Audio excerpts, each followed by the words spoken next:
தியானிப்பதற்காக நாம் எடுத்துக்கொள்வோம். 2 தீமோத்தேயு 4 அதிகாரம் 7 வசனம். 2 தீமோத்தேயு 4 அதிகாரம் 7 வசனம். ஹalleluya. ஸ்தோத்திரம் நல்ல போராட்டத்தை போராடினேன், ஓட்டத்தை முடித்தேன், விசுவாசத்தை காத்துக்கொண்டேன். ஆமென். நல்ல போராட்டத்தை போராடினேன், ஓட்டத்தை முடித்தேன், விசுவாசத்தை காத்துக்கொண்டேன். ஸ்தோத்திரம். இந்த வசனம் பொதுவா நம்ம பார்க்கும் பொழுது பொதுவாகவே ஒரு மரண வீட்டில் சொல்லப்படுகிறதான ஒரு வசனம், அல்லது இந்த கடைசி நேரங்களிலே பேசப்படுகிற ஒரு வசனம். ஆனா இந்த காலமொழியில என்னை ஒரு தொட்டதான சில காரியங்களை உங்களோடு கூட நான் பகிர்ந்து கொள்ள விரும்புகிறேன்.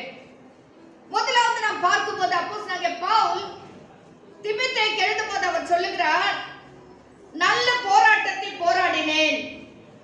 முதலாவது நம்ம பார்க்கும்போது போராட்டம். எல்லாருடைய வாழ்க்கையில ஒரு போராட்டம் இருந்துட்டே தான் இருக்கு. நிறைய சில பேர் நினைச்சுக்கிறாங்க, நானு ரட்சிக்கப்பட்டுட்டா எனக்கு போராட்டமே இருக்காது, நான் ஞானஸ்தானம் எடுத்துட்டா போராட்டம் இருக்காது, நான் தான் கர்த்தருடைய பிள்ளையாச்சே எனக்கு எப்படி போராட்டம் வரும் அப்படின்னு நினைக்கிறாங்க. அப்படி இல்லை. ஹல்லேலூயா.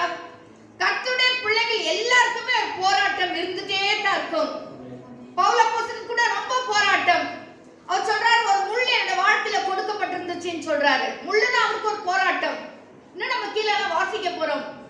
அதாவது எல்லா கர்த்தருடைய பிள்ளையோட வாழ்க்கையிலும் போராட்டம் இருந்துட்டே தான் இருக்கும். போராட்டம். ஏன்னா ஒரு கர்த்தருடைய பிள்ளை வந்து சாதாரணமான வாழ்க்கை வாழல, அவர் போர்க்களத்துல இருக்கிறதான ஒருவரை போலதான் காணப்படுறாங்க. ஆமென். நம்ம எல்லாரும் எப்பவுமே ஒரு போர்க்களத்துல நின்று கொண்டிருக்கிறோம். எப்பவுமே நமக்கு ஒரு போராட்டம் இருந்து கொண்டே இருக்கும். அதாவது எபேசியர் 6 அதிகாரம் 12 வசனத்துல என்ன வாசிக்கிறோம்? உங்களுக்கு ஏனெனில் மாம்சத்தோடும் இரத்தத்தோடும் அல்ல, குறைத்தனங்களோடும் அதிகாரங்களோடும் இப்பிரபஞ்சத்தின் அந்தகார லோகாதிபதிகளோடும் வான மண்டலங்களில் உள்ள பொல்லாத ஆவியின் சேனைகளோடும் நமக்கு போராட்டம் உண்டு. ஆமென். வான மண்டலத்தில் உள்ள பொல்லாத சேனைகளோடு நமக்கு போராட்டம் உண்டு. ஹல்லேலூயா. உண்டு. கண்டிப்பா இருக்கு. போராட்டம் மட்டும் இல்லைன்னு நம்ம சொல்லவே முடியாது. உலக மனுஷனுக்கு போராட்டம் இருக்கு, கர்த்தருடைய பிள்ளைக்கு போராட்டம் இருக்கு. ஆனா என்ன வித்தியாசம்னா, உலக மனுஷனுக்கு உதவி செய்ய யாருமே கிடையாது. ஆனா கர்த்தருடைய பிள்ளைகளுக்கு கர்த்தருடைய ஆவியானவர் இருக்கிறார், கர்த்தருடைய கிருபை இருக்கு, கர்த்தருடைய தயவு இருக்கு. ஏன்னா கர்த்தர் ஜெயம் கொண்டவர், அவர் உயிர்த்தெழுந்தவர், பிசாசை ஜெயித்தவர், அவர் வெற்றி சிறந்தவர். அந்த கர்த்தர் நம்மோடு கூட இருக்கிறபடினால் நமக்கு போராட்டம் இருந்தாலும் சரி, நமக்கு வெற்றிதான். நமதே ஜெயம் நமதே. ஹல்லேலூயா. வெற்றி நம்முடையதுதான். ஆனா போராட்டம் என்றது மட்டும் கண்டிப்பா இருக்கு. ஹல்லேலூயா. ஸ்தோத்திரம். இங்க இருக்கிறவங்க சொல்ல முடியுமா எனக்கு போராட்டமே இல்லைன்னு சொல்ல முடியுமா? முடியவே முடியாது. டெய்லி ஒரு போராட்டம். ஆமென். ஒரு பிரச்சனை, கண்ணீர், துக்கம், வேதனை எல்லாம் இருக்கு. அது மத்தியில வாழ்கிறது தான் கர்த்தருடைய பிள்ளை. எல்லாம் அதாவது முட்களுக்குள்ள ஒரு ரோஜா எப்படி இருக்கோ அப்படிதான் ஒரு கர்த்தருடைய பிள்ளை முட்களின் மத்தியிலே வாழ்ந்து கொண்டிருக்கிறாங்க. ஹல்லேலூயா.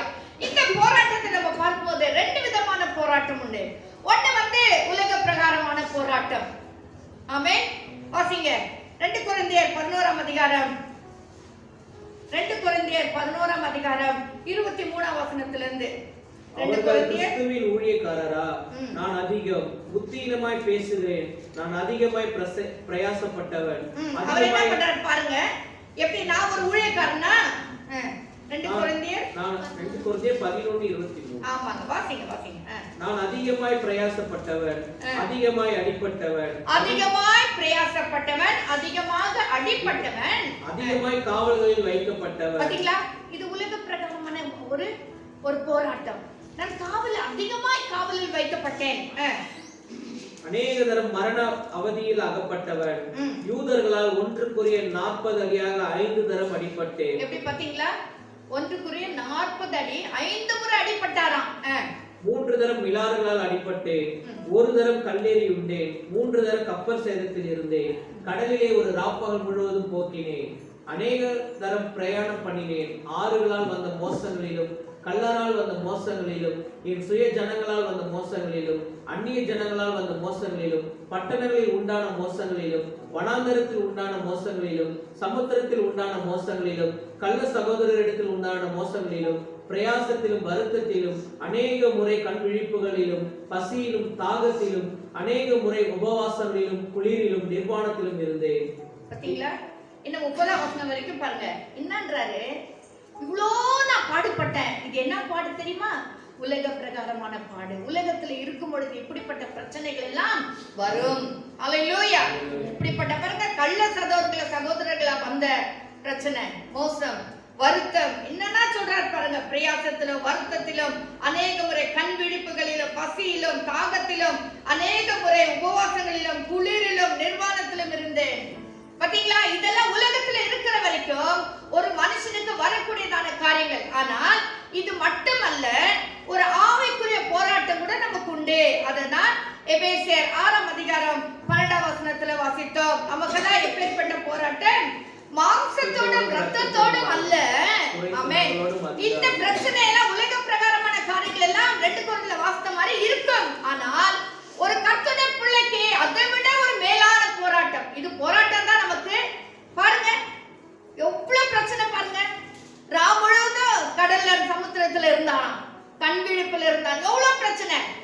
இதை தாண்டி இது எல்லாம் நம்ம சமாளிச்சு ஜெயிச்சு வந்துடலாம். ஆனா நமக்கு இருக்கிற ஒரு பெரிய போராட்டம் என்னன்னா, மாம்சத்தோட ரத்தத்தோடும் அல்ல. ஆமென். இப்ப நம்ம கொரிந்தியர்ல வாசித்ததெல்லாம் மாம்சத்தோடு கூடியதான ஒரு போராட்டம். ஆமென். அதெல்லாம் கூட சம்பவம் ஜெயிச்சு வந்துடலாம். பவுல் அப்போஸ்தலன் சொன்னார். அதெல்லாம் அந்த வசனத்தை கூட கீழே வாசித்தா நல்லா இருக்கும்னு நினைக்கிறேன். அந்த வசனத்தை தொடர்ந்து வாசிங்க.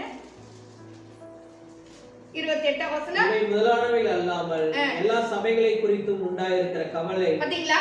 இது எல்லாம் எனக்கு இருந்தாலும் சபையை குறித்ததான ஒரு பெரிய போராட்டம் எனக்குள்ள இருந்தது. உண்டாயிருக்கிற கவலை என்னை நாள்தோறும் என்ன செய்ததா? நெருக்குகிறது. அப்போஸ்தலன் பவுலுக்கு இவ்வளவு பிரச்சனை இருந்தா அதெல்லாம் எனக்கு கூட பெருசா தெரியல.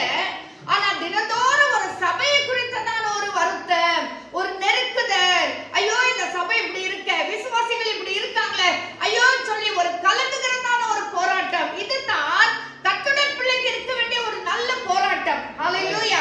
அவர் என்னன்றாரு? மாம்சீகமான எவ்வளவு போராட்டம் அதெல்லாம் நான் மேற்கொள்றேன். ஆனா ஒரு ஆவிக்குரிய போராட்டம் இருக்கு. கீழே என்ன வாசிக்கிறோம்? ஒருவன் பலவீனனானால் நானும் பலவீனனாகிறது இல்லையோ? ஒருவன் இடறினால் என் மனம் எரியாதிருக்குமோ? நான் மேன்மை பாராட்ட வேண்டுமானால் என் பலவீனத்திற்கு அடுத்தவைகளை குறித்து மேன்மை பாராட்டுவேன். என்றென்றைக்கும் ஸ்தோத்தரிக்கப்பட்ட தேவனும் நம்முடைய கர்த்தராகிய இயேசு கிறிஸ்துவின் பிதாவுமானவர் நான் பொய் சொல்லுகிறது இல்லை என்று அறிவார். ஆமா, இதெல்லாம் உண்மைதாங்க. நான் ஏதோ பொய் சொல்றது இல்லைன்னு கர்த்தர் அறிவார். ஒரு ஆவிக்குரிய ஒரு போராட்டம், மாம்சீகமான போராட்டம் எல்லாம் இருந்தாலும் நம்ம மேற்கொண்டுலாம் பரவாயில்ல. ஆனா ஒரு ஆவிக்குரிய போராட்டம் தான். அது என்னன்னு எபேசியர் 6:12 வாசிக்கிறோம். மாம்சத்தோடும் ரத்தத்தோடும் அல்ல. எதெல்லாம்? துரைத்தனங்களோடும் அதிகாரங்களோடும். பாருங்க, துரைத்தனங்களோடும் அதிகாரங்களோடும், இப்பிரபஞ்சத்தின் அந்தகார லோகாதிபதிகளோடும், மான மண்டலத்துள்ள சேனைகளோடு நமக்கு போராட்டம் உண்டு. இந்த போராட்டம் தான் இன்றைக்கும் கர்த்தருடைய பிள்ளைகளை நம் பிள்ளைகளா இருக்கிற நம்மை வாட்டி வதைத்துக் கொண்டிருக்கிறது. ஆமா தானங்க? ஆமென். இன்னைக்கு சாப்பாடு இல்ல, பட்னியா இருக்கிற, கவலையா இருக்குது, பணம் இல்ல, வீடு இல்ல, இட்ஸ் ஓகே. கர்த்தர் இன்னைக்குல நாளைக்கு கொடுத்துரும். ஆனா நம்ம நெருக்கி ஏவுகிற ஒரு போராட்டம் என்னன்னா, வான மண்டலத்துள்ள பொல்லாத சேனைகளோடு நமக்கு போராட்டம் உண்டு. மாம்சத்தோட ரத்தத்தோடும் அல்ல. நமக்கு மாம்சம்னா நம்முடைய மாம்சம், ரத்தம்னா நம்முடைய குடும்பம் அல்ல நம்முடைய இனச்சன பந்துக்கள். அதெல்லாம் ஒரு போராட்டம் அல்ல. நமக்கு போராட்டம் எங்க இருக்குன்னா, வான மண்டலத்துள்ள பொல்லாத சேனைகளோடு நமக்கு போராட்டம் உண்டு. பவுல் அப்போஸ்தலன் அதான் சொல்றாரு. இந்த வான மண்டலத்துல பொல்லாத சேனைகளோடு நமக்கு ஒரு போராட்டம் உண்டு. அவர் இவ்வளவு வந்தாலும் கவலையே படல. அவர் சொல்றாரு, நான் நல்ல போராட்டத்தை போராடினேன். இவ்வளோ பிரச்சனை இருந்தா கூட சரி, வான மண்டலத்துல பொல்லாத சேனைகளோடு கூட இருந்தாலும் சரி, நான் ஒரு நல்ல போராட்டத்தை போராடினேன். அதாவது போராட்டம், நல்ல போராட்டம். நம்ம ஒவ்வொரு கர்த்தருடைய பிள்ளையும் சொன்னோம், நான் ஒரு நல்ல போராட்டத்தை போராடினேன், ஓட்டத்தை முடித்தேன். அது பின்னால வரலாம். நல்ல ஒரு போராட்டம். நம்ம வாழ்க்கையில பிரச்சனை வரும்போது சோர்ந்து போயிடுறோம், துக்கம் வரும்போது சோர்ந்து போயிடுறோம், வேதனை வரும்போது சோர்ந்து போயிடுறோம். சில புத்தி இல்லாத நாமளே சில காரியங்களை செய்து காரியம் நடக்கலன்னா சோர்ந்து போயிடுறோம், கலங்குகிறோம், துக்கப்படுறோம். ஏன் ஆண்டவருடைய வாழ்க்கையிலன்னு கேட்கிறோம். ஆனா ஆண்டு சொல்றாரே, அதாவது நீ நல்ல ஒரு போராட்டத்தை போராட வேண்டும். உதாரணத்துக்கு நம்ம பார்க்கணும்னு சொன்னா யோசிப்பை பாருங்க. யோசிப்புடைய வாழ்க்கையில போராட்டம் தான், பிறந்ததுல இருந்தே போராட்டம் தான். எப்ப கனவு கண்டாரோ அப்பத்துல இருந்தே போராட்டம். ஆமே, யாரால? சொந்த குடும்பத்தால, சகோதரர்களாலே போராட்டம். கடைசியில ஒரு பெரிய ஒரு போராட்டம் எதுன்னா, அதாவது போத்திபார் வீட்டுல வந்த ஒரு போராட்டம். ஆமே, நமக்கு எல்லாருக்கும் தெரியும். அந்த போராட்டத்தை கூட அவர் என்ன பண்ணாரு? நல்ல போராட்டமாய் மாற்றினார். நல்ல போராட்டமாய் மாற்றினார். இதுதான் நல்ல போராட்டம். இன்னைக்கு கர்த்தருடைய பிள்ளைகள் நிறைய பேர் என்ன செய்யறாங்கன்னா, இப்படிப்பட்ட பிரச்சனை வரும்போது சோர்ந்து போய் ஒண்ணு இல்லாம கர்த்தரை விட்டு பின்வாங்கி போயிடுறாங்க. அது அல்ல நல்ல போராட்டம். நல்ல போராட்டம் என்றால் என்ன? நம்ம ஆவிக்குரிய வாழ்க்கையில ஜெயித்து மேல வர்றதுதான் நல்ல போராட்டம். அல்லேலூயா. தாவீது குறித்து நம்ம பார்க்கும்போது, தாவீது கூட தவறு செய்து வந்தான். ஆனா கடைசியில வரும்போது அந்த ராஜாவாகிய சவுலை கூட கொல்ல நேரிடும் போது கூட தாவீது கொல்லல. அவர் என்னன்றார்? அபிஷேகம் பண்ணப்பட்டவர். அவர் கர்த்தரால் அபிஷேகம் பண்ணப்பட்டவர். அவர் மேல் நான் கை போடக்கூடாது என்றாரு. இது நல்ல போராட்டம். யோபு குறித்து நம்ம வாசிக்கிறோம். அவருக்கு என்ன பிரச்சனை வராம இருந்து எல்லாம் வந்துச்சு. ஆனாலும் கர்த்தரை குறித்து ஒரு வார்த்தை கூட துக்க வார்த்தை பேசவே இல்லை. அதாவது யோபு கடைசி அதிகாரத்துல வாசிக்கும் போது கர்த்தரே சொல்ற, யோபு பேசினது போல என்னை குறித்து நீங்கள் நிதானமாய் பேசவில்லை, நிதானமாய் பேசவில்லை. என்ன யோபை நான் எவ்வளவு துன்பப்படுத்தினாலும் யோபு என்னை குறித்து எவ்வளவு நிதானமா பேசினார். இதுதான் நல்ல போராட்டம். இப்படி நல்ல போராட்டம் போராடினதான கர்த்தருடைய பிள்ளைகளே, கர்த்தர் ஒரு நாள் கைவிடவே இல்லை. யோசேப்பு நல்ல போராட்டம் போராடினார். போராட்டம் இருக்குதா? இல்லவே இல்லைங்க, இருக்கு. ஆனா எப்பேற்பட்ட போராட்டத்தை நாம் போராடி கொண்டிருக்கிறோம். அந்த போராட்டத்திலிருந்து நமக்கு ஒரு ஆசீர்வாதத்தை, ஜெயத்தை நாம் பெற்றுக் கொள்கிறோமா? யோசேப்பு நல்ல போராட்டம் போராடினபடினால் கர்த்தர் அவனை உயர்த்தினார்.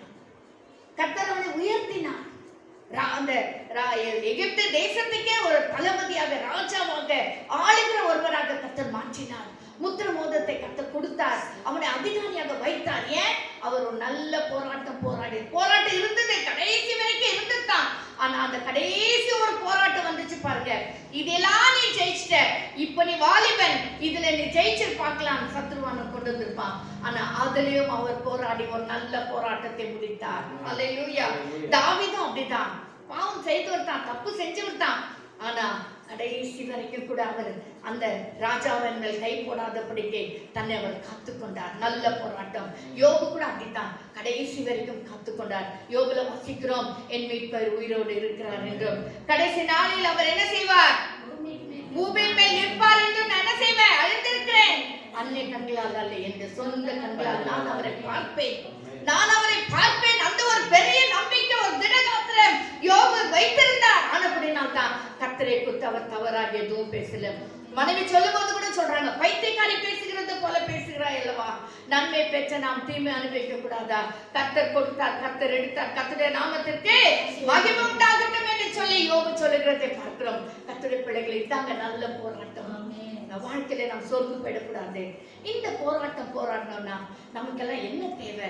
நமக்கு ஒரு ஆயுதம் தேவை. ஆமே, என்ன ஆயுதம்? வாசிங்க 2 கொரிந்தியர் 10ஆம் அதிகாரம் 4ஆம் வசனம். 2 கொரிந்தியர் 10ஆம் அதிகாரம் 4ஆம் வசனம்.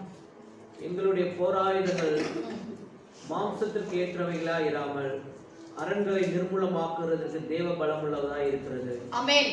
பவுல் அப்போஸ்தலன் என்ன சொல்றார்? எனக்கு இவ்வளவு போராட்டம் இருந்தாலும் சரி, எங்களுடைய போராயுதம் எப்படி இருக்கு தெரியுமா? மாம்சத்துக்கு ஏற்றவைகளா இராமல்,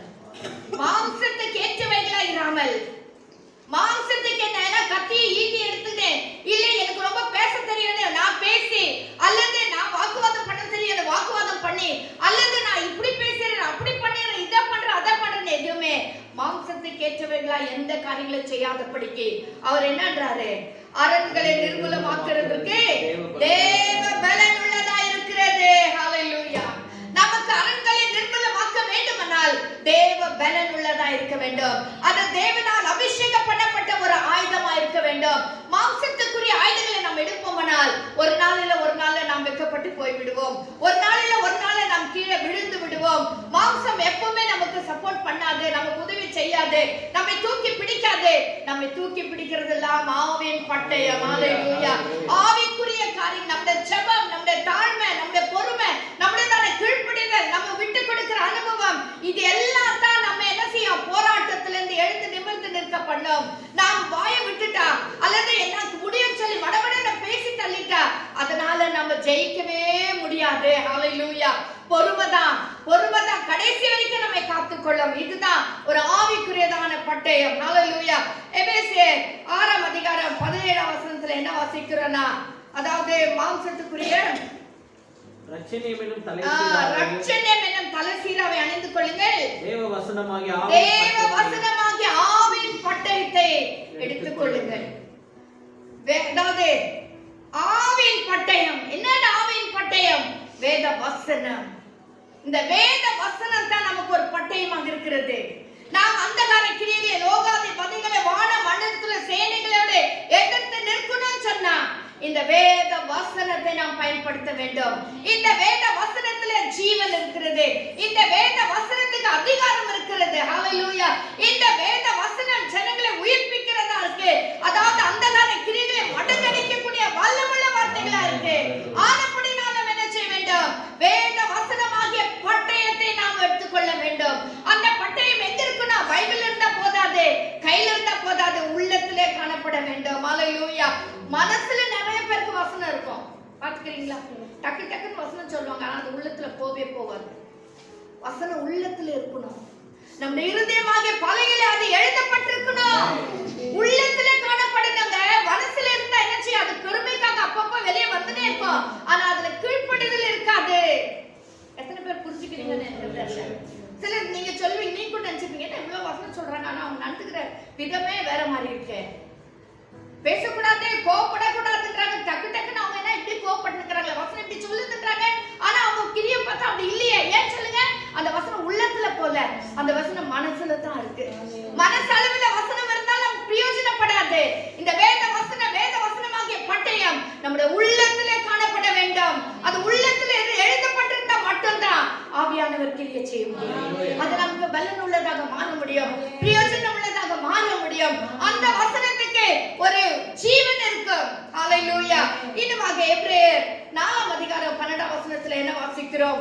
எபிரேயர் 4ஆம் அதிகாரம் 12ஆம் வசனம், தேவனுடைய வார்த்தையானது ஜீவனும் வல்லமையும் உள்ளதா. தேவனுடைய வார்த்தையானது ஜீவனும் வல்லமையும் உள்ளதா இருக்கிறது. அது இருபுறமும் கருப்புள்ள பட்டயமா இருக்கிறது. இந்த வேத வசனமானது ஜீவனும் வல்லமையும் உள்ளதா இருக்கு. இந்த வார்த்தைக்கு ஜீவன் இருக்குங்க. அந்த வார்த்தையா ஆண்டவராகிய இயேசு. உலகத்தில் இருந்த நாட்களே 3 வருஷத்துல கர்த்தருடைய வாயினால வார்த்தைகளை சொல்லி அநேக அற்புதங்களை செய்தார். லாசருவே வெளியே வா என்று சொன்னார். உடனே லாசரு கல்லறை விட்டு எழுந்து வந்தான். நாயினின் விதவையுடைய மகனை தொட்டார். உடனே அவன் எழுந்து நின்றான். உள்ளத்துல அவர் சொல்லி இருப்பாருன்னு நினைக்கிறேன். தலை தாகுமே சிறுபினே எழுந்திரு என்று சொன்னார். அந்த வார்த்தை ஜீவனுள்ள வார்த்தைகளா இருந்தது. அந்த வார்த்தைக்கு வல்லமை இருந்தது. யார் அந்த வார்த்தை? யோவான் 1ஆம் அதிகாரம் 1ஆம் வசனத்துல வாசிக்கிறோம். ஆதியில வார்த்தை இருந்தது, அந்த வார்த்தை தேவனிடத்தில் இருந்த, அந்த வார்த்தை தேவனாய் இருந்தது. அதே 12ஆம் வசனத்துல வாசிக்கிறோம். அந்த 14ஆம் வசனம், அந்த வார்த்தை மாமிசமாகி திருவினாலும் சத்தியத்தினாலும் நிறைந்தவரை நமக்குள்ளே வாசம் பண்ணினார். அந்த வார்த்தை ஆண்டவராகிய இயேசு கிறிஸ்து. அதே வார்த்தை தான் இன்றைக்கு நம்முடைய கரத்துல கொடுக்கப்பட்டிருக்கு, வார்த்தையாக கொடுக்கப்பட்டிருக்கு. அதில் இருந்த வார்த்தை இன்றைக்கு வார்த்தையாக நம்முடைய கரத்துல கொடுக்கப்பட்டிருக்கு. இந்த வார்த்தைக்கு ஜீவன் இருக்கு, இந்த வார்த்தைக்கு வல்லமை இருக்கு. எனக்கு எதிர்த்து நில்லுங்கள், எனக்கு கீழ்ப்படிந்திருங்கள். பிசாசுக்கு எதிர்த்து நில்லுங்கள். எப்படி எதிர்த்து நிற்கணும்? தேவனுக்கு கீழ்ப்படி. எப்படி நாம் கீழ்ப்படினோம்? தேவனுடைய வார்த்தைக்கு. இந்த வார்த்தைக்கு நாம் கீழ்ப்படியும் போது பிசாசு நம்ம விட்டு ஓடி போவான். ஹalleluya. சோ இந்த வார்த்தையில வல்லமை இருக்கிறது. ஹalleluya. இதுக்கு நிறைய வசனங்கள் உண்டு. ஹalleluya. இந்த ஜீவனுள்ள வார்த்தைகளை நம்முடைய வாயிலே நாம் சொல்ல வேண்டும். அதுக்குனால தான் ஜெபிக்கும் போது கூட வசனங்களை சொல்லி நாம் ஜெபிக்க வேண்டும். ஆராதிக்கும் போது கூட வசனங்களை சொல்ல வேண்டும். இந்த வார்த்தை இப்படி சொல்லி இருக்க ஆண்டவரே, நீர் பேர்பட்டவர் ஆண்டவரே, இந்த தன்மைகள் பேர்பட்டது ஆண்டவரே என்று சொல்லி நாம் என்ன செய்ய வேண்டும்? ஒவ்வொன்றாக சொல்லி சொல்லி சொல்லி கர்த்தரை நாம் என்ன செய்ய வேண்டும்? ஆராதிக்க வேண்டும். கர்த்தரை நாம் மகிமைப்படுத்த வேண்டும். ஹalleluya. இந்த வார்த்தைக்கு ஜீவன் இருக்கிறது. ஹalleluya. என்ன வாசிங்க? வெளிப்படுத்தல் 12ஆம் அதிகாரம் 11ஆம் வசனம். வெளிப்படுத்தல் 12ஆம் அதிகாரம் 11ஆம் வசனம். மரணம் நேரிடுகிறதா இருந்தாலும் அதற்கு தப்பும்படி தங்கள் ஜீவனையும் பாராமல் ஆட்டுக்குட்டியின் இரத்தத்தினாலும் தங்கள் சாட்சியின் வசனத்தினாலும் அவனை ஜெயித்தார்கள். ஆமா, எப்படிங்க? ஆட்டுக்குட்டியின் இரத்தத்தினாலும் சாட்சியின் வசனத்தினாலும். சோ முதல்ல நமக்கு என்ன வேணும்? ஆவின் பட்டயம் இருக்கணும், வசனம் இருக்கணும். இரண்டாவது என்ன வேணும் நமக்கு? சாட்சியின் அனுபவம் வேணும். இந்த நல்ல சாட்சி இருந்தா தான் நம்ம நல்ல ஒரு போராட்டத்தை போராட முடியும். நம்முடைய சாட்சியை நம்ம கெடுத்துன்னு, சாட்சி இல்லாத ஒரு கிறிஸ்தவ வாழ்க்கை வாழ்ந்துக்குன்னு எனக்கு போராட்டத்துல இந்த ஜெயம் வரணும்னு அது முடியவே முடியாது. நம்முடைய சாட்சியை நாம் காத்துக்கொள்ள வேண்டும். சாட்சி சொல்றது ஈஸி, சாட்சியா வாழ்வது கஷ்டம்.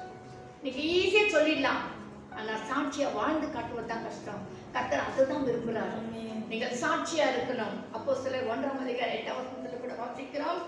பரிசுத்தாவி உங்களிடத்தில் வரும்பொழுது நீங்கள் பெலனடைந்த எருசலேமிலும் யூதாவிலும் சமாரியாவிலும் பூமியின் கடைசி பரியந்தமும் எனக்கு சாட்சிகளாய் இருப்பீர்கள். சாட்சிகளாய் கர்த்தர் இருக்கும்படி சொல்லுகிறார். சாட்சி சொல்லுங்கன்னு சொல்லிட்டு எங்கேயுமே சொல்லல, வசனமே இல்ல. ஆனா சொல்ற சாட்சிகளாய் இருங்க.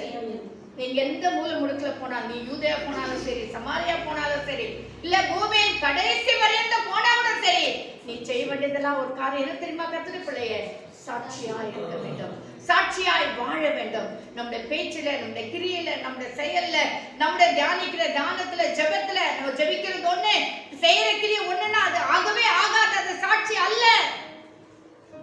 இன்னைக்கு ஒரு 10 ரூபாய் நோட்டை எடுத்துட்டு இது கொடுத்து இதான் 10 ரூபாய் அப்படின்னு சொல்லி நம்ம கொடுத்தா அதை அக்செப்ட் பண்ணிக்கிறாங்கன்னா அது ஏன் தெரியுமா?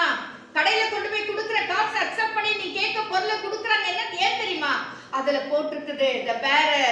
யார் இத வச்சிருக்காங்களோ அவங்க இந்த 10 ரூபாய்க்கு உரிமையாளர். இந்த 10 ரூபாய் செல்ற காசு இதுக்கு எடுத்துட்டு நீ குடுன்னு சொல்லிட்டு அது எழுதப்பட்டிருக்கிறது. அது எழுதலைன்னா யாரும் அதை வாங்கவே மாட்டாங்க.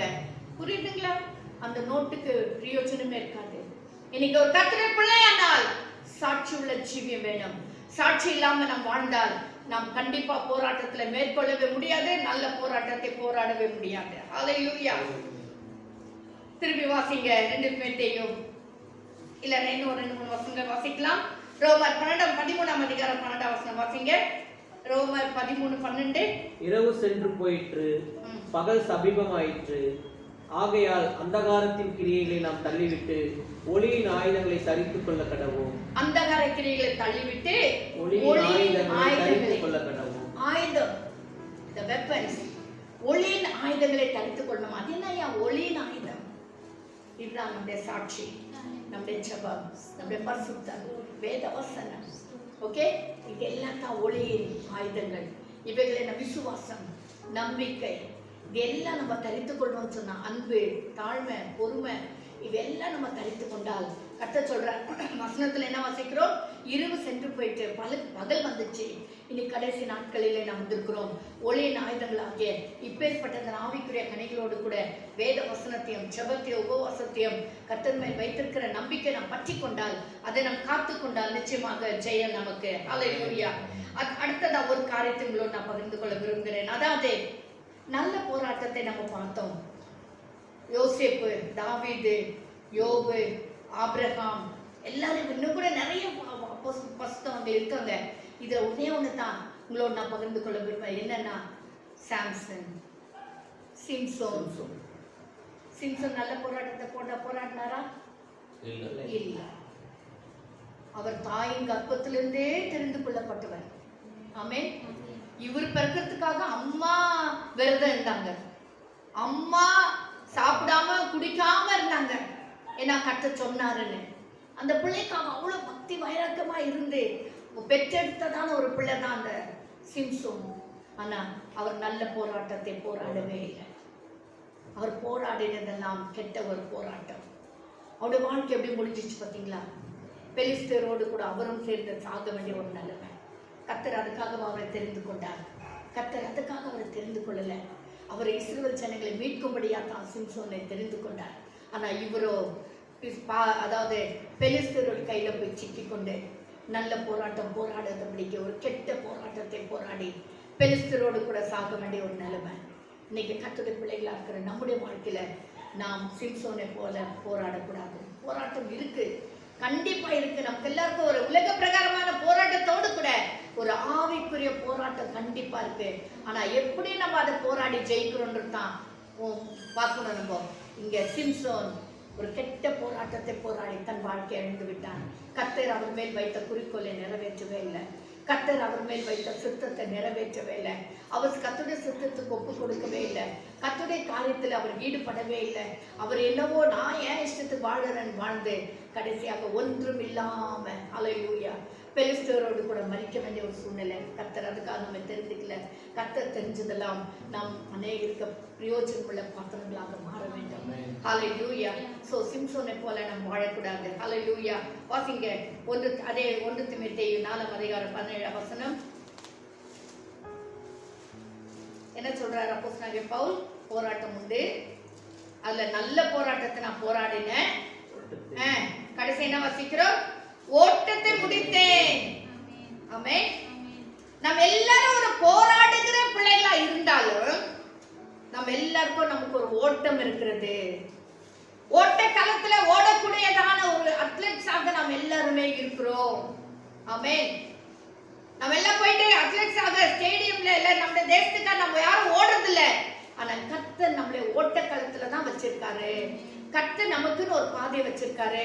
வாசிங்க எபிரேயர் 12:1 எபிரேயர் 12:1 அதெல்லாம் மேகம் போன்ற இத்தனை திரளான சாட்சிகள் நம்மை சூழ்ந்து கொண்டிருக்க பாரமான யாவற்றையும் நம்மை சுற்றி நெருங்கி இருக்கிற பாவத்தையும் தள்ளிவிட்டு விசுவாசத்தை துவங்குகிறவரும் முடிக்கிறவருமாய் இருக்கிற இயேசுவை நோக்கி நமக்கு நியமித்திருக்கிற ஓட்டத்தில் பொறுமையோட ஓட கடவுள். ஆமென். ஹல்லேலூயா. என்னன்றாரு இங்க பவுல் அப்போஸ்தலன் தான் எழுதுறாரு. அவர் என்னன்றாரு? மேகம் போன்ற எத்தனை திரளான சாட்சிகள் நம்மை சூழ்ந்து கொண்டிருக்க. மேகம் போன்றதான திரளான சாட்சிகள். இப்ப நம்ம வாஸ்தவ யோசேப்பு, தாவீது, யோபு, ஆபிரகாம், இன்னுமாக சிம்சோன், இப்படி பல சாட்சிகள் நம்மை சூழ்ந்து கொண்டிருக்கு. பலரை குறிச்சு நம்ம படிச்சுட்டு இருக்கிறோம், பலரை குறிச்சு நம்ம தியானிக்கிறோம். இன்னும் அநேகர் இந்த வேதாகமத்துல யாக்கோபு, ஏசா, எவ்வளவு பேர் இருக்கிறாங்க. ஆதாம், ஏவாள், இவங்க எல்லாருமே நமக்கு ஒரு சாட்சிகள் தான். இவங்க எல்லாருமே நமக்கு ஒரு முன்மாதிரிகளா இருக்காங்க. அவங்களை பார்த்து தான் நம்ம அநேக காரியங்களை கற்றுக்கொள்கிறோம். அப்போ பவுல் சொல்றாரு, மேகம் போன்ற எத்தனை திரளான சாட்சிகள் நம்ம சூழ்ந்து கொண்டிருக்க பாரமான யாவற்றையும் தள்ளிவிட்டு விசுவாசத்தை துவக்கிறவரும் முடிக்கிறவருமாகிய அவர் தான் விசுவாசத்தை துவங்கினவர். ஆமா தனக்கு நம்ம துவங்கல, அவர் தான் பாவத்துல அநியாயத்துல அக்கிரமத்துல இருந்ததான நம்மை தூக்கி எடுத்து கழுவி சுத்திகரித்து பரிசுத்த பண்ணி ஒரு ஓட்ட களத்துல நம்ம நிறுத்தி வச்சிருக்கார். இதான் உடைய பாதை, இதான் உடைய ட்ராக். ஓட்ட களத்துல ஓடுறவங்க அவங்க ட்ராக்ல தான் ஓடணும். பாத்துக்கீங்களா? ஹல்லேலூயா. அவங்களுக்குன்னு ஒரு ட்ராக் வைக்கப்பட்டிருக்கிறது. அது எப்பேற்பட்ட ட்ராக் தெரியாது. ஹல்லேலூயா. சில நேரத்துல அது சுத்தி வர வேண்டிய சூழ்நிலை இருக்கலாம். சிலது கிட்ட போகும்போது உடனே டர்ன் பண்ணிடலாம். சிலத்துல கொஞ்சம் பெரிய வளைவெடுத்து சுத்தி வர வேண்டிய ட்ராக்கா இருக்கலாம். அந்த ட்ராக்கை நம்ம நியமிக்கல, கர்த்தர் நியமித்து வச்சிருக்கார். ஹல்லேலூயா. நான் போகிறதான பாதை ஒருவேளை கடினமான பாதைகளா இருக்கலாம், காரண முரடான பாதைகளா இருக்கலாம், பிரச்சனை நிறைந்த பாதையா இருக்கலாம். ஆனா நம்ம தெரிஞ்சுக்கல, கர்த்தர் நம்மை தூக்கி அந்த பாதையில நிறுத்தி வைத்திருக்கிறார். ஹல்லேலூயா. விசுவாசத்தை துவக்கிறவரும் முடிக்கிறவருமாகிய இயேசு, அவர் தான் விசுவாசத்தை துவக்கி இருக்கிறார். ஹல்லேலூயா. முன்னோக்கி நமக்கு நியமித்திருக்கிற ஓட்டத்தில் பொறுமையோட ஓட கடவோம். கர்த்தருடைய பிள்ளைகளே, நம்ம எல்லாருக்கும் கர்த்தர் ஒரு ஓட்ட களத்தை நியமித்து வைத்திருக்கிறார். அவர் நியமித்திருக்கிறார். நீங்க நினைக்காதீங்க ஏன் வாழ்க்கையில் இப்படிப்பட்ட பிரச்சனை, ஏன் என் வாழ்க்கையில் இப்படிப்பட்ட போராட்டம் நினைக்காதீங்க. ஏன்னா அந்த ஓட்டத்தை நியமிச்சு வச்சுக்கிறது அவர் தான். அதை துவங்கி வச்சிருக்காரு. அவர் முடிக்கவும் வல்லவராய் இருக்கிறார். ஹல்லேலூயா. துவங்குகிறவரும் முடிக்கிறவருமாய் இருக்கிற இயேசுவை நோக்கி பொறுமையோட ஓட கடவோம். நம்ம எல்லாரும் ஒரு ஓட்ட களத்துல இருக்கிறோம். பவுல் சொல்றார், நான் ஓட்டத்தை முடிச்சிட்டேன், நல்ல போராட்டத்தை போராடினேன், ஓட்டத்தை முடிச்சேன். கடைசி என்ன சொல்றாரு? விசுவாசத்தை காத்துக்கணும். அதுக்கு பின்னால வரலாம். வாசிங்க 1 கொரிந்தியர் 9ஆம் அதிகாரம் 24ஆம் வசனம். 1 கொரிந்தியர் 9ஆம் அதிகாரம் 24ஆம் வசனம். பந்தய சாலையில் ஓடுகிறவர்களா எல்லாரும் ஓடுவார்கள், ஆகிலும் ஒருவனை பந்தயத்தில் பெறுவான் என்று அறியீர்களா? நீங்கள் பெற்றுக்கொள்ளத்தக்கதாக ஓடுங்கள். ஆமென். என்னன்றாரு? உலக பிரகாரமான ஓட்டத்துல எல்லாரும் பரிசு பெறதில்ல, ஒருத்தருக்கு தான் பரிசு. ஆமென். ஒருத்தருக்கு தான் பரிசு. ஆனா ஆவிக்குரிய காரியத்துல பார்க்கும்போது கர்த்தர் சொல்றாரு, ஹல்லேலூயா, நீ 6ஆம் மணி நேரத்துல வந்த இல்லீங்களா? நீ 9ஆம் மணி நேரத்துல வந்த, நீ 12ஆம் மணி நேரத்துல வந்த. அப்போ எல்லாருக்குமே கர்த்தர் என்ன செய்றாரு? ஒரே கூலியை கொடுக்கிறார். அந்த எஜமான் கொடுக்கிறார் இல்லீங்களா? அப்போ நான் 6ஆம் மணி நேரம் வந்தனே, எனக்கு ஏன் கம்மின்னு சொல்லிட்டு அவன் கேட்க முடியாது. எஜமான் என்ன சொல்ற? உனக்கு பேசின கூலி உனக்கு நான் கொடுத்துட்டேன். 12ஆம் மணி நேரத்துல வந்தா அவனுக்கு பேசின கூலி அவனுக்கு நான் கொடுத்தேன். 9ஆம் மணி நேரத்துல நான் போய் கூப்பிட்டு அவன் வந்தா அவனுக்கு பேசின கூலியை நான் கொடுத்துட்டேன். அப்போ ஒரு ஆவிக்குரிய வாழ்க்கையில என்னன்னா, நான் இப்பதான் 2 வருஷம் ஆச்சு ரட்சிக்கப்பட்டேன், நான் 20 வருஷத்துக்கு முன்னாடி ரட்சிக்கப்பட்டேன். கரெக்ட்.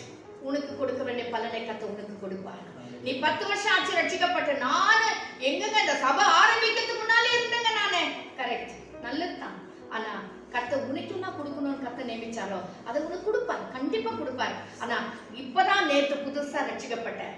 இன்னொரு கூட உதாரணம் எடுக்கணும்னா, சிலுவையில இருந்த யாரு? கள்ளன். அவன் சொல்றான், ஆண்டவரே நீர் எனக்கு இறங்குன்னு கேட்ட உடனே, நீ இன்றைக்கு என்னுடைய பரதேசில் இருப்பாய். கர்த்தர் அவனுக்கு ஏற்ற பலனை கர்த்தர் தருவார். அவன் சொல்ல முடியாது, ஐயோ இவன் நேற்று வந்தவன், இவனுக்கு ஏன் ஆண்டவரே பரலோகம் சொன்ன கேட்க முடியாது. கர்த்தர் சொன்னா, இன்றைக்கு நீ என்னுடைய பரதேசில் இருப்பாய் சொன்னார், கர்த்தர் அதை செய்வார். அப்போ நம்மளோட ஓட்ட காலத்துல இருக்கும் பொழுது நம்ம எல்லாருமே நம்முடைய பாதையில நாம் ஓட வேண்டும். ஹல்லேலூயா. ஓடி கரெக்டா முடிக்க நாம் காத்துக்கொள்ள வேண்டும். அந்த அதாவது லக்கை பெறுகிற என்ன வசனம்? அந்த வசனத்துல பந்தய பொருளை பெறத்தக்கவர்களாக. இன்னொரு மாட்டி வாசிங்களா அந்த வசனம்? 1 கொரிந்தியர் 9:24. பந்தய சாலையில் ஓடுகிறவர்கள் எல்லாரும் ஓடுவார்கள், ஆகிலும் ஒருவனே பந்தயத்தை பெறுவான் என்று அறியீர்களா? நீங்கள் பெற்றுக்கொள்ளத்தக்கதாக ஓடுங்கள். இப்போ இன்னொரு விதத்துல நம்ம சொல்லணும்னு சொன்னா, நீங்க நானும் ஓடுறேன் ஓடாத, நானும் சபைக்கு வந்துட்டேன் வராத, நானும் கிறிஸ்துவம் அப்படின்னு நீ நினைக்காத, நானும் வரத்தராம சபைக்கு வந்து கடமைக்காக உக்காந்து போற பாரு அப்படின்னு நீ நினைக்காத, கடமைக்காக நீ ஓடாத. நீ ஓடுனேன்னா எப்படி ஆகல நான் பந்தய பொருளை பெறணுன்றதுக்காக ஓடு அப்படின்றாருங்க. ஆமே. எப்படி ஆகல பரவாயில்ல விட, கத்த வர நேரத்துல பாத்துக்கலாம். என்னுடைய தம்பி எப்ப பாரு சொல்வாரு, பரவாயில்ல லிடியா நீ போகும்போது உன் காலை பிடிச்சி நான் வந்துடுறேன் விடு அப்படின்னு. பரலோகத்துக்கு போகும்போது எப்படி போயிடுவாரா? காலை பிடிச்சி நான் வந்துடுறேன். அதெல்லாம் நடக்கிற வேலை இல்ல, உலகத்திலே நடக்காது. நான் பரலோகத்துல நடக்குமா? நடக்கவே நடக்காது. கர்த்தருடைய பிள்ளையே, நான் என்ன இது ஒரு தமாஷா பேசுற பேச்சு. நான் என்ன சொல்ல வரேன்? எப்படியாவது நான் வந்துட்டு போயிடுறேன், எப்படியோ நான் வாழ்ந்துக்கிறேன், எப்படியோ என் பாட்டை கூட்டம் எல்லாம் கிறிஸ்துவங்க தான், நானும் கிறிஸ்துவ அப்படின்னா முடியாது. அப்படின்னு நினைச்சு உங்களுக்கு கிறிஸ்துவ வாழ்க்கை நீங்க ஓடாதீங்க. நீங்க லக்க என்னதான்? பந்தய பொருளுக்கு பெற்றுக்கொள்ளத்தக்கவர்களாக, பந்தய பொருளை பெற்றுக்கொள்ளத்தக்கவர்களாக. நான் எப்படியாக என் பிதாவின் வாசஸ்தலத்திலே நான் போய் இருக்கணும்ன்றதுக்காக, நான் பரலோகத்திலே நித்திய காலமாய் என் பிதாவோடு நான் வாழணும்ன்றதுக்காக, நான் ஆத்துமாக்களை ஆதாயப்படுத்தி என்னுடைய கிரீடத்தில் அநேக கற்களை பதித்துக் கொள்ளத்தக்கதாக, நான் வெறுமையாய் பரலோகத்தில் இல்லாதபடிக்கு நான் ஒரு விசேஷித்த நபராக பரலோகத்தை போய் சேரணும்ன்றதுக்காக நான் என்ன செய்வேன்? ஓடுவேன். நான் என்னுடைய விசுவாசத்தை காத்துக்கொள்வேன். அப்புறம் என்ன கடைசி என்ன வாசிக்கிறேன்னா, விசுவாசத்தை காத்துக்கொண்டேன். இது ரொம்ப முக்கியமான ஒரு காரியம். போராட்டம் இருக்கு, அது நல்ல போராட்டமா இருக்கணும். அப்புறம் என்னது? ஓட்டத்தை முடிச்சேன். எனக்கு வச்ச காரியத்தை, எனக்கு என்ன நோக்கத்தோடு கர்த்தர் அழைத்தாரோ அதை நான் என்ன செஞ்சுட்டேன்? முடிச்சிட்டேன். இதை நான் செஞ்சு முடிச்சிட்டேன். இப்படி நான் ஆத்துமாக்களுக்காக சொல்றாரு. சபைகளை குறித்ததான ஒரு காரியம் தான் என்னை அதிகமா நெருக்குகிறதுன்றாரு. அப்போ இதெல்லாம் நான் செஞ்சு முடிச்சிட்டேன் அப்படின்னு தைரியமா சொல்றது மட்டும் இல்லாம சொல்றாரு, என்னுடைய விசுவாசத்தை நான் காத்துக்கொண்டேன். எனக்கு கர்த்தர் கொடுத்த விசுவாசம், கர்த்தர் மேல் வைத்திருந்த அந்த விசுவாசம், கர்த்தர் மேல் வச்சிருந்த அந்த நம்பிக்கை நான் விடவே இல்லை. இவ்வளோ போராட்டம் வந்தாலும் என்னுடைய விசுவாசத்தை மட்டும் நான் விட்டு கொடுக்கல. என் விசுவாசத்தை நான் என்ன செய்தேன்? காத்துக்கொண்டேன். இதுதான் எல்லா கர்த்தருடைய பிள்ளை ஒரு வாழ்க்கையில இருக்கணும். நான் கடைசியில வரும்போது பார்த்துக்கிற விடுங்க பிரதர், அப்படி இல்லை. இன்னைக்கு விசுவாசத்தை காத்துக்கொண்டேன்னா, இன்னைக்கு என் பரிசுத்தத்தை காத்துக்கொண்டேன்னா, நான் இரவு நேரத்தில் தூங்க போகும்போது இன்னைக்கு நான் கர்த்தருக்கு பிரியமாய் வாழ்ந்தேனா, இன்னைக்கு நான் கர்த்தருக்கு ஒரு சாட்சியா வாழ்ந்தேனா, இன்னைக்கு காலையில இருந்து இன்னைக்கு 24 மணி நேரத்துல நான் கர்த்தருக்காக என்னத்தை செய்திருக்கிறேன், எப்படி நான் வாழ்ந்தேன், எப்படி நான் நேரத்தை கழித்தேன், எப்படி நான் பிரயோஜனமா இருந்தேன், எப்படி மற்றவர்களுக்கு நான் பிரயோஜனம் உள்ள ஒரு பாத்திரமாய் விளங்கினேன்னு சொல்லி நம்ம யோசிக்க வேண்டியது ரொம்ப ரொம்ப ரொம்ப முக்கியமான ஒரு காரியம். நம்ம ஒவ்வொரு நாளும் நம்முடைய விசுவாசத்தை காத்து கொள்ள வேண்டும். நம்ம கொஞ்சம் உலக பிரகாரமா பேசும் பொழுதே நம்முடைய விசுவாசம் கொஞ்சம் ஒழுங்கி போயிடும். அதாவது கொஞ்ச நேரம் தேவையில்லாத டிவி பார்க்கும் போதே நம்முடைய விசுவாசம் தளர்ந்து போயிடும். நம்முடைய காரியங்கள் அதெல்லாம் நடக்குது இல்லைங்களா? நம்முடைய ஐயோ இதெல்லாம் இப்படி இருக்கே, கர்த்தர் நம்மளை பாதுகாப்பாரா, விசுவாசம் அங்கேயே குறைஞ்சிடும். ஆமென். விசுவாசம் கொஞ்சம் அப்படியே கொஞ்சம் போயிடும். சோ நம் விசுவாசத்தை நாம் கடைசி வரைக்கும் காத்துக்கொள்ள வேண்டும். விசுவாசத்தை காத்துக்கொண்டேன், நீதியின் கிரீடம் எனக்காக வைக்கப்பட்டிருக்கிறது. கிரீடம் சொல்லும்போது நான் சில வருஷங்களுக்கு முன்னால் ஒரு செய்தி கொடுத்துருக்கேன். எத்தனை விதமான கிரீடங்கள். இதுல விசுவாசத்தை காத்துக் கொள்ளுகிறவர்களுக்கு, நல்ல போராட்டத்தை போராடுகிறவர்களுக்கு ஒரு நீதியின் கிரீடத்தை கத்த வைத்திருக்கிறார். ஹல்லேலூயா. நீதியின் கிரீடம். அப்பா, நீ உலகத்துல வாழ்ந்த நாட்களில் எல்லாம் நீதியாக நீ வாழ்ந்த, நீதியா ஒரு விசுவாசத்தை காத்துக்கொண்ட, நீதியா நல்ல ஒரு போராட்டத்தை போராடினன்னு சொல்லி கர்த்தர் நமக்கு ஒரு நீதியின் கிரீடத்தை வைத்திருக்கிறார். இந்த காலவழியில நம்முடைய ஓட்டம் எப்படிப்பட்டதா இருக்கு? நாம் கண்டிப்பா நீங்க நம்பினாலும் இல்லை, நினைச்சாலும் இல்லை, விட்டாலும் என்னாலும் நமக்கு போராட்டம் உண்மை. நம்ம ஓட்டக்களத்துல இருக்கிறது உண்மை. நான் ஓடிதான் ஆக வேண்டும். அதை டிஸ்குவாலிஃபை ஆயிடக்கூடாது. இன்னைக்கு நிறைய பேர் அப்படித்தான் டிஸ்குவாலிஃபை ஆயிடுறாங்க. பாதியில ஓட்டத்தை விட்டு வெளியே வந்துடுறாங்க. பார்த்துருக்கீங்களா? எத்தனை பேரை நம்ம பார்த்திருக்கோம்? எத்தனை பேர் விசுவாசத்தை விட்டு வழிவி அவங்க டிஸ்குவாலிஃபை ஆகி வெளியே போயிடுறாங்க. திருப்பி அவங்க சரி பண்ணி ஓட்டக்காலத்துல வரணும்னா அவங்க ஆரம்பத்துல இருந்து வரணும். புரியுதுங்களா? எங்க ஸ்டார்ட் பண்ணாங்களோ அங்க இருந்து வரணும், ஓடணும். அவங்க ஓடி வரும்போது கர்த்தரே வந்து விடுவார். ஏன்னா கர்த்தருடைய வருகை அதி சீக்கிரமா இருக்கிறது. அவர் வாசற்படியில நின்று தட்டுகிறேன். அவர் வாசற்படியில இருக்கிறார். வாசற்படியில இருக்கிறவர் உள்ள வரத்துக்கு எவ்வளவு நேரம் ஆகும்? அவர் சீக்கிரமாய் வருகிறவரா இருக்கிறார். அவர் வருகை எப்படி இருக்கும்? ஈவன் குமாரனா இயேசு கிறிஸ்து கூட தெரியாது, பிதாவுக்கு மட்டும்தான் தெரியாது அவருடைய வருகை போல. சுவிசேஷங்களை நம்ம வாசிக்கிறோம். அப்போ அந்த வருகை அவ்வளோ, அதாவது ரகசியமான வருகை, அது அவ்வளோ நெருக்கமான, அதாவது கடைசி காலகட்டத்தில் நம்ம வந்துட்டுக்கிறோம். அப்படி வருகை நாம் ஆயத்தப்படணும்னா நல்ல ஒரு போராட்டத்தை நாம் போராட வேண்டாம், விட்டு கொடுக்க வேண்டாம். பிரச்சனை உலக பிரகாரமான காரியங்கள் இருக்கத்தான் செய்யும். அவைகள் மத்தியிலே தேவ கிருபை அதிகமாக நம்மோடு கூட இருக்கிறது. தேவன் நம்மை கைவிடவே மாட்டார். அவர் அழைத்தவர் உண்மை உள்ளவர். வசனத்துல வாசிக்கிறோம், உங்களில் இருக்கிறவனிலும் உலகத்தில் இருக்கிறவனிலும் உங்களில் இருக்கிறவர் பெரியவர் என்று சொல்லி பார்க்கிறோம். நம்முடைய ஆண்டவர் பெரியவர். ஓட்டக்களத்தில் இருக்கும்போது சோர்ந்து போயிட்டீங்களா? ஓட முடியல கர்த்தாவே, ஓட முடியலன்னு சொல்லி சொல்றீங்களா? பா, ஒரு பாடல் கூட விதமா இருக்கு. முடியலங்கப்பா ஏசப்பா, முடியலங்க அப்படின்னு ஒரு பாடல் இருக்கு. என்னால ஓட முடியல, கவலைப்படாதீங்க. இயேசுவானவர் வந்து உங்களை தோள் மேல் போட்டுக் கொள்வார். உனக்கு ஓட முடியலையா? அங்கே சொல்லு. அதுக்காக விசுவாசத்தை விட்டு வழி போயிடாத, அதுக்காக பின்மாற்றமாய் போயிடாத. சொல்லு, ஏசப்பா கிட்ட எனக்கு முடியல ஆண்டவரே சொல்லு. கர்த்தர் உன்னை தோளின் மேல் சுமந்து கொள்வார். நான் ஒரு 2-3 வாட்டி கூட சொல்லியிருந்தேன். ஒரு பக்தன் நிவிதமாய் சொல்வாராம், ஆண்டவரே என்னைக்குமே நான் நடக்கும் போது நீங்க கூட வருவீங்க இல்லையா ஆண்டவரே? அந்த அந்த ஃபுட் பிரிண்ட்ஸ் நான் பார்க்குவேனே, நீங்க கூட வர்றதை நான் உணர்வேனே, உங்க காலடிகளை நான் பார்த்து வருவேனே. இன்னைக்கு நான் ரொம்ப துக்கமா இருக்கேன் ஆண்டவரே, எனக்கு முடியல கர்த்தாவே, எனக்கு நடக்க கூட முடியல ஆண்டவரேன்னு சொல்லி வேதனையோடு சொல்லும் போது அவர் சொன்னார், அப்பா நீ நடக்கிறது நீ இல்ல, நான் தான் நடந்து வந்துக்கிறேன். இப்ப நீ வெறும் 2 கால அடிச்சுதானே நீ பாக்குற, அது என்னுடைய கால அடிச்சுப்பா. உன்னை நான் சுமந்துன்னு வந்துக்கிறேன், உன்னை நான் தூக்கின்னு வந்துக்கிறேன். நீ நடக்க முடியலன்னு சொன்னியே, அதனால உன்னை என் தோளின் மேல் சுமந்து கொண்டு வந்து கொண்டிருக்கிறேன் அப்படின்னு சொன்னாராம். ஆம் கர்த்தருடைய பிள்ளையே, நான் முடியல ஆண்டவரேன்னு சொல்லும் போது என் ஆண்டவராகிய கர்த்தர் நம்மை தோளின் மேல் சுமந்து கொள்ளுவார். கரவிடான ஆடுகளையும் அது ஆட்டு குட்டிகளை ஒரு மேய்ப்பன் எவ்விதமாக சுமந்து செல்லுகிறானோ, அதே போல என் ஆண்டவராகிய கர்த்தர் நல்ல மேய்ப்பனாகிய இயேசுவானவர் நம்மை சுமந்து கொண்டு போவார், நம்மை ஏந்தி கொள்ளுவார், அவர் நம்மை தழுவி கொடுப்பார், நம்மை அவர் தேவையானவர்களை சந்தித்து நம்மை பலப்படுத்துவார். ஆனா விசுவாசத்தை மட்டும் நாம் வழுவி போய்விடக்கூடாது. ஏன்னா வசனத்துல வாசிக்கிறோம், யாக்கோபு அதாவது பிற்பாடு ஏசா பிற்பாடு போராடியும் அவன் அந்த என்ன செய்ய முடியல, அந்த ஆசீர்வாதங்களை பெற்றுக்கொள்ளவே முடியல. ஒன்ஸ் நம் கர்த்தரை விட்டு பின்வாங்கி போவோம், ஆனால் மறுபடியும் புதுப்பிக்கப்படுகிறது கூடாத காரியம் என்று சொல்லி வசனத்துல வாசிக்கிறோம். கடைமுடி பறந்து நிலத்திருப்பவனே ரட்சிக்கப்படுவான். அல்லேலூயா. சோ இப்படிப்பட்ட ஒரு வாழ்க்கை இந்த உலகத்துல நாம் இருக்கும் பொழுது வாழ்ந்து ஒரு நல்ல போராட்டத்தை போராடி, அதாவது ஓட்டத்தை முடித்து விசுவாசத்தை காத்துக்கொண்டு ஜீவ கிரீடத்தை பெற்றுக்கொள்ள நம்ம எல்லாருக்கும் கர்த்தர் இரக்கம் செய்வாராக. நம் கண்களை மூடி ஜெபிக்கலாம். ஹல்லேலூயா, ஹல்லேலூயா. ஸ்தோத்திரம், ஸ்தோத்திரம். அநேக பரிசுத்தவான்கள் நமக்கு சாட்சிகளா இருக்கிறார்கள்.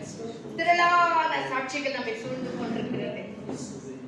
ஆமென், ஹல்லேலூயா. அண்ணால் நமக்கு முன்னால இருக்காங்க, சாராள் நமக்கு முன்னால இருக்காங்க. ஸ்தோத்திரம். இன்னும் அநேக பெண்மணிகள் நமக்கு முன்னால இருக்காங்க. ராகாப் என்னும் வேசி, எவ்வளவு பேர் நமக்கு முன்னால இருக்காங்க, எவ்வளவு சாட்சிகள். இவங்க எல்லாம் பரிசுத்தவான்கள் பட்டியல வெளிப்படுத்தல் 11 எபிரேயர் 11 அதிகாரத்துல வாசிக்கிறோம் இல்லையா? இவ்வளோ சாட்சிகள் நம்ம சூழ்ந்து கொண்டிருக்க. மோசே, ஏனோக்கு, நோவா, எத்தனை பேர் நமக்கு முன்னால சாட்சிகளா இருக்காங்க. ஆனா ரொம்ப ஒரு மோசமான ஒரு நிலைமையில சிம்சோன் கர்த்தரை விட்டு விலகி போனார். அவர் விசுவாசத்தை காத்துக்கொள்ளல, நல்ல போராட்டத்தை போராடல, ஓட்டத்தை முடிக்கல. அநியாயமா பெலிஸ்தரோடு யாருக்காக யாரை விடிக்கணும்னு கர்த்தர் தெரிஞ்சு கொண்டாரோ அவங்க கூடவே சேர்ந்து இவனை மறித்து போனான். கடைசியில அந்த நிலைமை நமக்கு வரக்கூடாது. ஒவ்வொரு நாளும் கர்த்தருடைய கிருபைக்காக நாம் காத்திருக்க வேண்டும். ஒவ்வொரு நாளும் நம்முடைய விசுவாசத்தை விடாதபடி காத்திருக்க கர்த்தர் நமக்கு இரக்கம் செய்யட்டும். ஹல்லேலூயா, ஹல்லேலூயா. ஸ்தோத்திரப்பா, ஸ்தோத்திரப்பா. ராகாபை குறித்து வாசிக்கும் போது அவங்க வேசித்தான், ஆனா எப்போ கர்த்தருடைய பிள்ளைக்கு அடைக்கலம் கொடுத்து கர்த்தரை ஏற்றுக்கொண்டார்களோ அப்பவே அவங்க பேர் கூட அந்த விசுவாச பட்டியல வந்துச்சு இல்லைங்களா? ஸ்தோத்திரம், ஹல்லேலூயா. கர்த்தருடைய பிள்ளைகளே, ஒவ்வொரு நாளும் இந்த விசுவாசத்தை காத்துக்கொண்டு நல்ல போராட்டத்தை போடி ஓட்டத்தை முடிக்க கர்த்தர் நமக்கு இரக்கம் செய்வாராக, இரக்கம் செய்வாராக, தயவு செய்வாராக. அருமரட்சகா அந்த நல்ல காலங்களை நன்றி ராஜா. ஆமாப்பா, பவுலப்போஸ்தலனை போல எத்தனை பிரச்சனைகள் போராட்டங்கள் வந்தாலும் ஆண்டவரே அவ்வளவு தைரியமா சொல்றாரப்பா, நான் ஓட்டத்தை முடித்தேன், நல்ல போராட்டத்தை போராடினேன், ஓட்டத்தை முடித்தேன், விசுவாசத்தை காத்துக்கொண்டேன், இது முதல் நீதியின் கிரீடம் எனக்கு வைக்கப்பட்டிருக்கிறது என்று அந்த ஒரு நல்ல விசுவாசமும் நம்பிக்கையும் எங்களுக்கு தாரும் ஆண்டவரே. நாங்கள் எங்களுக்கு கொடுத்திருக்க ஓட்டத்தை நாங்கள் ஓடி முடிக்க, வெற்றியாய் முடிக்க, இலக்கை நோக்கி ஓட ஆண்டவரே, விசுவாசத்தை துவக்கிறவரும் முடிக்கிறவருமாய் இருக்கிற உம்மை நோக்கி ஓட எங்களுக்கு உதவி செய்யும் ஆண்டவரே. எங்களை முற்றிலும் அன்பின் கரத்தில் ஒப்பு கொடுக்கிற ராஜா, எங்களுக்கு தயவு காட்டும், தயவு காட்டும். ஒவ்வொரு நாளும் விசுவாசத்தை காத்துக்குள்ள எங்களுக்கு கிருபை தாரும். முழுதும் அன்பின் கரத்தில் ஒப்பு கொடுக்கிறோம். எங்களுக்காக மரித்து உயிர்த்தெழுந்த இயேசுவின் நாமத்தில் ஜெபிக்கிறோம் எங்கள் ஜீவனுள்ள பிதாவே. ஆமென், ஆமென், ஹல்லேலூயா. கர்த்தர் தாமே இந்த வசனங்களை நமக்கு ஆசீர்வாதத்தை கொடுப்பாராக. ஆமென்.